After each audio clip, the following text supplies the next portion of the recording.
There's a number following you right now, a number that knows your location, your device, even your habits online. It's your IP address, and most people don't even realize how exposed they are.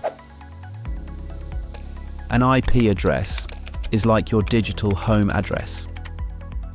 Every time you go online, whether it's watching videos, shopping, or Googling, your device sends and receives data through this number.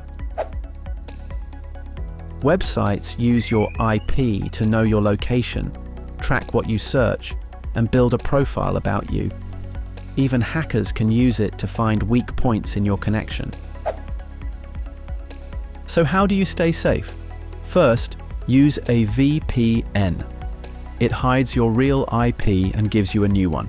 Second, avoid clicking suspicious links or using public Wi-Fi without protection. And third, be aware. Privacy starts with awareness.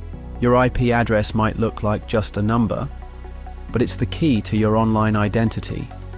If you want to stay ahead, protect your digital self just like your real one. Most people ignore this. Don't be most people. Stay aware, stay ahead.